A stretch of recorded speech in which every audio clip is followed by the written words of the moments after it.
Hey, welcome to this talk called the API Gateway Cookbook, brought to you from Kauai in Hawaii. Not so sunny today, but still beautiful. My name is Josh Twist. I'm the co-founder and CEO of Zuplo. Let me tell you a little bit about my background. So I'm originally from the UK. I moved over to the US with Microsoft in 2010, where I became a product manager in the Azure group and founded several services in Microsoft Azure, Azure Logic Apps if you use it, Power Automate Pro, mobile services, and most notably Azure API Management, which was founded through an acquisition we did in 2013, so almost exactly 10 years ago. After that, I was head of product at Facebook, where I led the Facebook analytics team in an organization called New Experiences. And then I was head of product at Stripe for their payment methods team, which, 30-something APIs, very passionate about developer tools, about developer experience, about APIs. So much so, founded my own gateway company. So I've been a vendor before, I've been a customer of gateways, and I've worked at places that built their own. Now, the way I set this talk up, in the description of the talk, I said, in this talk, Josh laments the progress in API gateway design, outlines some key ingredients to make a delicious new API gateway that is ready for the future. So I use the word laments there, so I've got to do a little bit of lamenting. And when I think about lamenting about API management, it's not hard to do. I founded Azure API Management 10 years ago, and the whole market has barely moved since. The products all look and feel the same.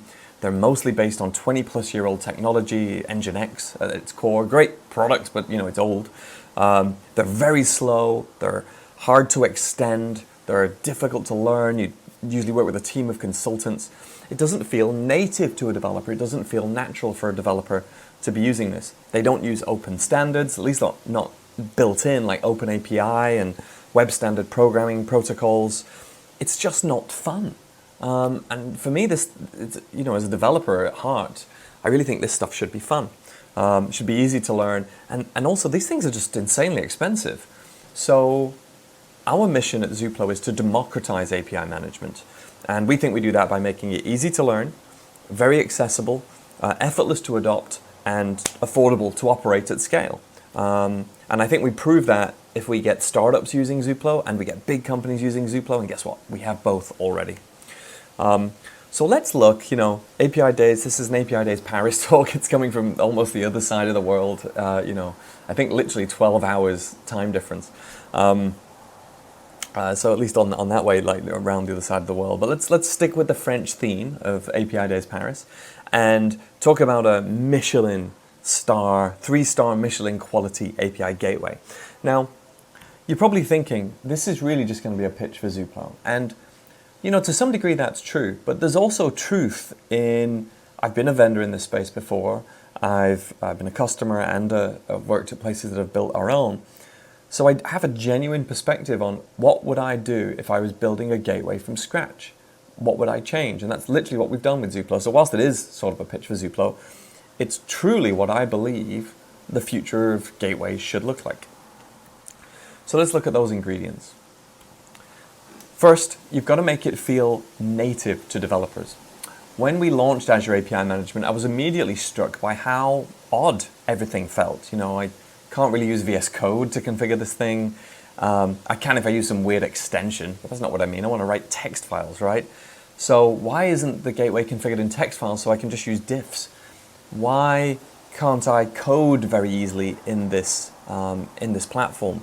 Why am I not using GitOps to get something deployed?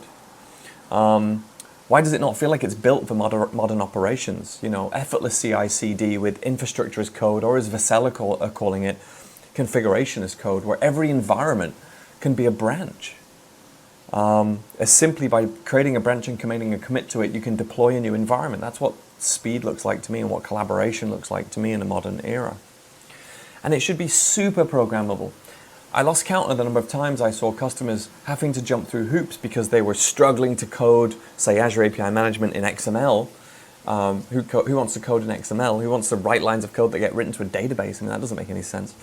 And then would have to come through other hoops to add sort of capabilities in other APIs they'd have to deploy, rather than just make the gateway natively super programmable so that I can come in, use my superpowers as a developer and actually extend the gateway in a way that feels natural, intuitive, using VS Code, using standard patterns like response and request that I can read about on Stack Overflow. My acid test for a gateway being programmable is it should be so programmable that some people can't resist the temptation of just building their API on it. Now, I'm not saying that's what you should do. I personally believe in the separation of concerns, and it's good to have a gateway as a separate abstraction layer over real APIs. But an acid test, if you've made your gateway really programmable, people will come and build an API on it. And I'll disclose, we have lots of people building APIs on Zuplo, and they have a fun time doing it. And I love it as much as I probably wouldn't always do it myself. We do have some APIs we've built on Zuplo, using Zuplo at Zuplo, partly because we just believe in intensely dogfooding. So you got to make it fast, and I mean fast everywhere. These things are so slow today. So they might be some of them might be pretty fast on handling a request, and obviously that's a given. The gateway has to be fast in terms of the runtime. But what about deployment? I've seen deployments take 45 minutes. I spoke with one team that was switching to Zuplo, and they used to tell their Indian team that were in a different time zone to start a deployment at night so it would be ready in the morning when they came in. So they'd literally do this handoff asynchronously to get people to set up deployments. I want a deployment in 20 seconds. I want it in 6 seconds. I want to click my fingers and have a new environment up and running. It's got to be fast to execute on the runtime, but I want a fast edit, save, test lifecycle. It's got to be fast in all of the ways. That's what a great developer experience looks like today. And it's got to be collaborative. I've been lucky to work at some of the best engineering organizations in the world. Particularly I call it like Facebook and Stripe as being excellent. And one of the things they work hard on is enabling collaboration. And that means making it very easy for any IC in the company. Like even as a product manager at Facebook, I could deploy a whole environment very quickly and easily of Facebook for me to play with and experiment with and do so in a safe manner that doesn't bother everybody else. And then I can simply make a pull request and it goes through the normal sort of supply chain deployment CI/CD approvals. So whilst I never really made a pull request at Facebook, I certainly did play with code sometimes. That's what collaboration looks like, enabling federation of control. So not having a gateway that is protected by a team of architects or knights around knights of the round table guarding the gateway that sits on sort of an iron throne. I'll talk about that in a minute. But actually a way that people can come together, can quickly try something new on the gateway, can deploy a private copy for themselves in under 20 seconds, and then can share that live gateway preview version of it with other developers around the organization to get feedback. Let's lose the control plane. What is a control plane? Like, why do these things have these control planes? It's such an archaic concept. Now, you might need some sort of control plane to load, the analytics through an API for like actual transactional data that's taking place.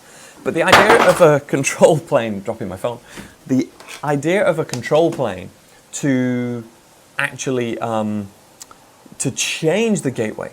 So I have an endpoint that I call to add routes. It just seems very strange to me when I think about software architecture and software discipline. If I was adding a new part to my website or a new set of controls to my website, I wouldn't expect to do that through an API. I'd just do it through code. I'd write some code and I'd deploy the code, and CI/CD is so fast now that that's the right way to do things. It's how we do things as developers, and the gateway should be no different. So I'm very allergic to the idea of a control plane. It creates further bottleneck of a choke point that prevents collaboration. It causes more centralization when you want to be decentralizing and federating control with the right controls, obviously, to prevent things making it to production that shouldn't. But we can do that already. We do it all the time when we deploy code. That's how you work as an engineer today. So we really build these into our own apps. So why are we suffering with them in our gateway? So let's get rid of the control plane. And this, I want to come back to this point of the iron throne spoiling the soup. So most gateways sit on an iron throne protected by a team of anointed folks. And it really impairs collaboration. I wonder if this resonates with you. The worst example I've seen is that the way a developer at an organization got a change made to a gateway was they filled in a Google form with the description of the changes they wanted made. I mean, that's just ridiculous. It's 2023, folks. That's not how we should do this. We're slowing down our productivity. We're slowing down the ability of our engineers to learn how to operate the gateway, use the gateway, like shortening that feedback loop, shifting left infrastructure is how we build better products, better code, better engineering today. And our gateways are not helping us do that. And that's fundamentally one of the biggest premises of what we're trying to change with Zuplo. So it should be self-serve and fully managed. I don't want to manage a Kubernetes cluster. That's very hard. I need a big ops team to do it. If I want to try this thing out, I should just get started within, again, 20 seconds, I think is like the most I should be waiting for almost anything here. It should auto scale to billions and billions of requests without the ops team getting woken up. Like not even, you should be getting towards sort of low ops, zero ops almost for the correct product. And it should be charged for usage, not projects or, sort of other strange or the number of environments. Just how much work are you making this compute cluster do effectively? That seems like a reasonable way to charge in a sort of truly serverless product. And critically, how do I deploy it? So when we came to design Zuplo, we had a blank piece of paper. We could start from scratch. We really could. And we immediately thought, actually, this edge compute movement is very interesting. The edge is the most interesting place to put a gateway. And so we love the idea of you deploy to one region with Zuplo, Earth. In 20 seconds, typically 6, we'll deploy you to 300 data centers in every corner of the Earth within 50 milliseconds of pretty much every human, except maybe the International Space Station in Antarctica, giving you things like incredible cache performance, insane high availability. Even our free customers have experienced no downtime, enjoying like tremendous high availability. The edge is the ideal place to build a gateway. Now, one downside to this is edge compute has some limitations that mean you can't use Nginx. So you have to write the gateway from scratch. And we've been very bold and we did that. We coded our gateway from the ground up to run on CDN edge compute networks. And then finally, a dash of pink. And this is definitely a Zuplo specific thing. We see ourselves as the challenger to that boring old magic quadrant that you've seen. We want to turn that thing pink, and a little bit of irreverence, a little bit of humor and spirit of the underdog is where we come at with Zuplo. We have a very different looking product, but we think that very much is a good thing by design.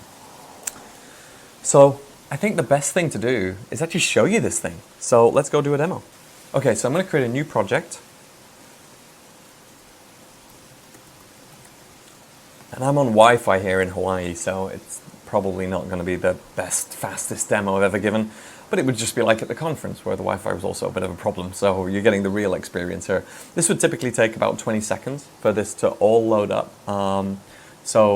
pretty quick. So we're just loading up the files now. So Zuplo, everything is a text file. This demo I'm giving you, I'm going to use our web console, but in reality, you can use Visual Studio Code for this just the same, because everything's just a text file.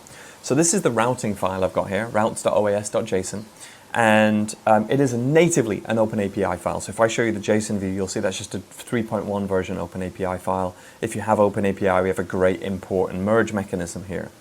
What we're going to do is we're going to proxy a backend that's a demo backend. So I'm going to grab this here, to-dos, just returns a list of to-dos. I'm going to make that my backend. So I'm going to add a route. I'm going to call it get all to-dos /v1/to-dos, URL rewrite, paste this in. I'm going to save that change, and by the time this finishes spinning over here, this change will be live and ready to test. So I'm actually going to go and test it now through the browser. There you go. You can see I've got my new URL is proxying that to-dos item. Let's go and add a policy. So this is how we identify the incoming request. This is how we handle the request, and this is our policy pipeline. And we have a really healthy list of policies in here. Everything from Curacy Phantom Token Auth to API key authentication to lots of different JOT tokens. I'm going to do rate limiting. We have a truly distributed edge rate limiter, can do user-based rate limiting, IP-based rate limiting, even function-based rate limiting, where you can tell the rate limiter what you want it to do, and premium customers get 1 million requests a second and free customers get 10. It's up to you. It's very programmable. I'm going to do IP-based rate limiting and do 1 request per minute. I'm going to save that change, and then once again, by the time that is finished spinning, that change will be live. And if I go back and refresh this twice, 1, 2, and now I get a 429, too many requests. You can see that rate limiter kicking in. I'm going to show you API key authentication very quickly. So we're going to drop this in. I'm going to drag it up to the front here. Click save, and then I'm going to go and add an API key consumer. So a consumer is just an identity that can use my API and can manage their own keys. So I'm going to create a test consumer, josh@zuplo.com, and we can put arbitrary metadata into this metadata section, and if any JSON we like. So we might put the customer account number in here, and maybe we're going to do some roles-based access control. So actually, let's make a new schema. We're inventing this schema now that says this user has a role of basic. So remember that, we'll use it later. So I'm going to save that. That will create a consumer. If you look at this key, you'll notice it has a funny format. And that's because we actually partner with GitHub on secret scanning. So if you look at this is the GitHub blog post here that shows that Zuplo is now a secret scanning partner, meaning that if one of our keys gets checked into GitHub, we will revoke the key, notify you by Slack, webhook, or email.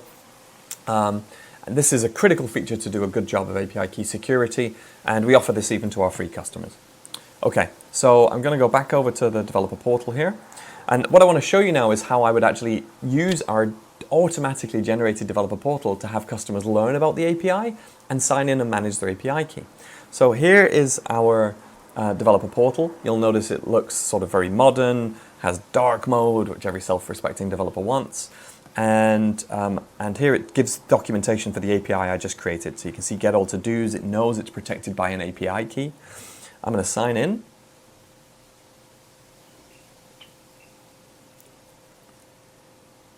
As josh@zuplo.com. If you remember, that was who I made a manager of that consumer I created before. So now I can see my key. I can see my own key and manage it here. I can copy it. I can edit the label. I can roll the key if I want to, which gives me a new key and sets the old one to expire. So I can also use the test console here to test my API. So now I have my API key here. If I click test, you'll see I actually get my results. If I keep hitting that, notice I get a 429. That's because I left the rate limiter in place. So one thing I want to show you as well is on our business tier and above, you actually can give developers their own logs to look at to see their own API requests. So here, for example, this API key user can see that they got 200, 429s recently and can see their recent call history. And notice, you can see here, I'm getting proof that I'm actually in Hawaii if this isn't enough. You can see the location I'm calling from here. Next thing I want to do is show you the extensibility of Zuplo. So what I'm going to do is I'm going to add a custom policy, a custom module. So I'm going to add an inbound policy called RBAC, which stands for Roles-Based Access Control. And I am going to define my options here. So role is string. So that's the option on the policy. So I can use this policy and reuse it and set different roles that are required to call different endpoints. And then it's so easy to code Zuplo. It's all using standard types. It's very familiar if you've ever written middleware for any API platform ever, or any web platform. So if request.user, so that'll have the user object, .data, that's the metadata we entered into the API key, or the payload if you're using JOT tokens. .roles, you remember I created that. .includes options.role. Then return request. What that's saying is, hey, this user's in the right role. Returning the request signals to the runtime to continue. I can change that request if I want to, so it's sort of processing a different request at that point. But if they get to this point, they're not in the right role. So what I'm going to do is return a new response that says, no way, mon ami, and we'll do a status. You could do a 4 or 3 or 4 or 1. I'll let you decide where you want to fall on that religious argument. I'm going to save that change, pop up here. I'm going to add this policy now, custom code policy. RBAC is the module we created, and the role we want is admin. But remember, the user I created is basic role. So if I require this, I'm going to move that in front of the rate limiter so the rate limiter doesn't get on our nerves. But I'm going to the custom code here, this custom code policy. Actually, let's call it RBAC so we can see it more easily. RBAC admin is requiring an admin role, but my user only has a basic role. So my expectation when I go back to the developer portal and test this with an API key is they're now going to get rejected for being in the wrong role. So let's go back over here. Let's choose a key here. Let's click test. And there you go. I get no mon ami because my user's not in the right role. The last thing I want to show you is how awesome the Zuplo deployment story is.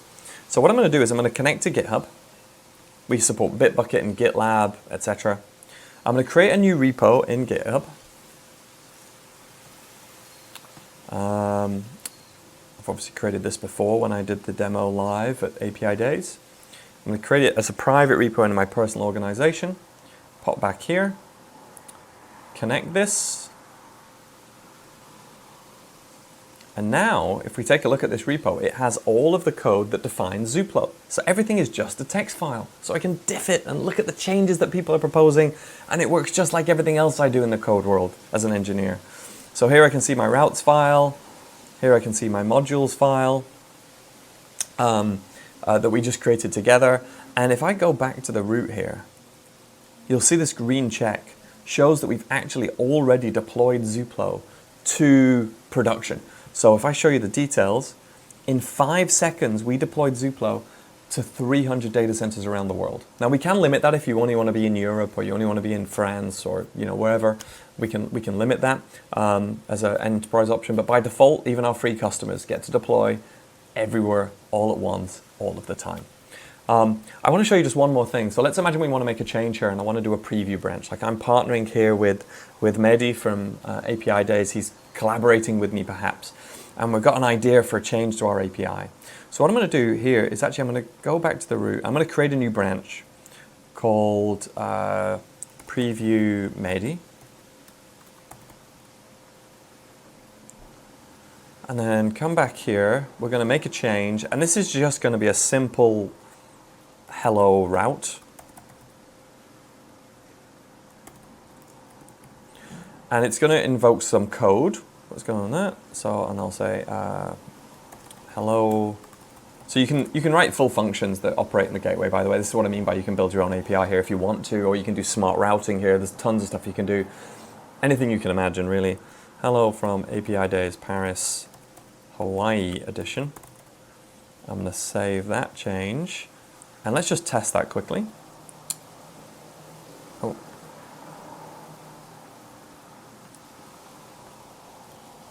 There we go. Hello from API Days Paris edition. I'm using my little built-in test console here. There's no API key security or rate limiter or anything on this particular endpoint, but we could add that if we wanted to. And what I'm also going to do now is actually deploy this. So we're going to push this to Git, added hello world route. I'm going to create a new pull request. And instead of going to main, I'm going to go to the preview Mehdi branch. Create a pull request here. I could run all my rules on here as usual. Linting rules on the OpenAPI document for governance. Tests, we have like a way to do tests against your API gateway where we inject the URL of the gateway into the testing framework. So very powerful. Some of our customers are doing really awesome stuff. So I just merge that. And now if I go back to this route here, we'll see that it has already deployed the preview in 5 seconds. And so to show you that, actually, I'm going to show you the docs for each environment. So /docs here. And notice this one has hello world because this is my preview environment. But if I go back actually to the main environment and look at that, and click on this and look at docs, notice that both of these environments are consecutively live, but, oh, I didn't go to the main one there, whoops, sorry, let me go to the right one. Actually, I'll get it from here. So we go in here, we're going to look at environments. So here's the preview Mehdi environment, and here's the main environment. So if I go here and look at docs, and obviously you can put vanity URLs on this. This does not have the hello world, but the other live version does. So when you're collaborating, you get a full version of the gateway, and it even has its own developer site. So when I send this to Mehdi to review, I'm like, hey, do you like this change I've made, Mehdi? And he can now take a look at the documentation, use the test console to try it out, and he's like, you know, it's pretty cool. I like the Hawaii edition of API Days. Maybe we should do one. Awesome. Well, I hope you found that useful. You can try Zuplo for free by going to zuplo.com and just clicking sign in. I'm available at josh@zuplo.com if you want to send me any feedback or you have any questions. We have a great Discord community. Come join us. Come join the API management revolution and let's paint that Gartner Magic Quadrant bright pink.